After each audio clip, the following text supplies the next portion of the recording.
Bessent, como los stablecoins ayudan a mantener el dólar en la cima. If you think about the impact of the passage of the Genius Act, it was a major statement in terms of keeping innovation on shore. And I'd just like to get your perspective in terms of the stability and clarity that we provided with the Genius Act and what that means for keeping innovative capacity here in America. Well, it's innovative capacity in digital assets, and remaining the leader in that is imperative. And what we don't want to have are central bank digital assets, which we are seeing in the rest of the world. And Senator, as you and I have often discussed, we are going to see a choice between American private sector assets with our best practices in regulation, or between central bank digital assets, whether in Europe, whether in China, in the rest of the world. And I think the world is going to choose the US dollar and the private sector well-regulated choice that U.S. stablecoins will provide. Well, I couldn't agree more, and I think that underscores my sensitivity to not undoing ex post facto the good work that we did in Genius. I want to see us put in place international reciprocal regimes that work. I want to increase the demand for U.S. treasuries as you do, and I'm going to encourage my colleagues to preserve the Genius Act, given all the hard work that went into it. Thank you, Mr. Chairman. Good. Thank you for your leadership, Senator. Thank you, Mr. Secretary. Senator Cortez Masto? Thank you, Mr. Chairman. It was a question, but I want to make sure it's right. Thank you. Okay, good. Thank you, Ranking Member. Secretary, thank you for being here. I appreciate your opening comments and your report of the Financial Stability Oversight Council's 2025 annual report. You stated in your opening comments that the Treasury has tirelessly pursued pro-growth policies to unlock the potential available to all Americans when they are free to save, invest, build businesses, and drive their own economic destiny. So let's talk about building businesses under this administration. And this is nothing new to you because we've been talking, and I've been talking to you about this for the last year.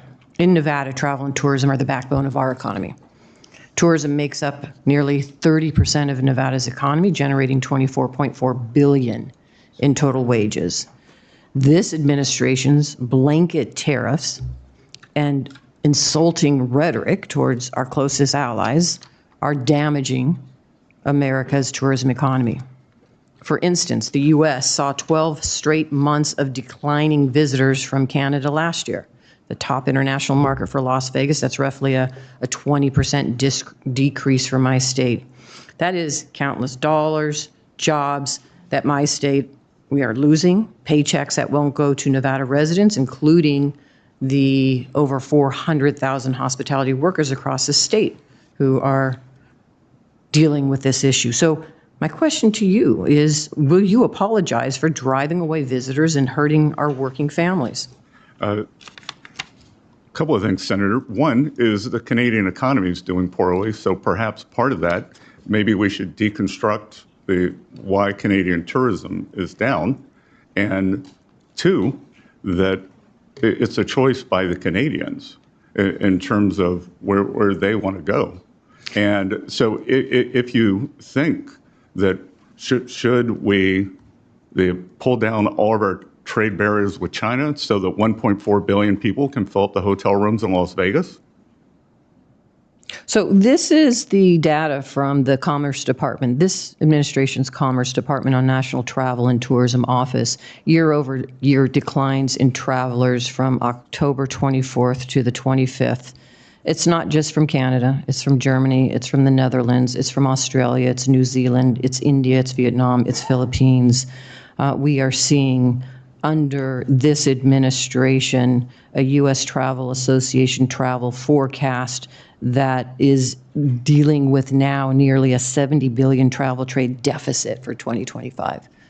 So how do you intend to address the tourism travel issue that we are losing money in this country because of the policies of this administration? Is overall the occupancy in Las Vegas down, or more Americans going?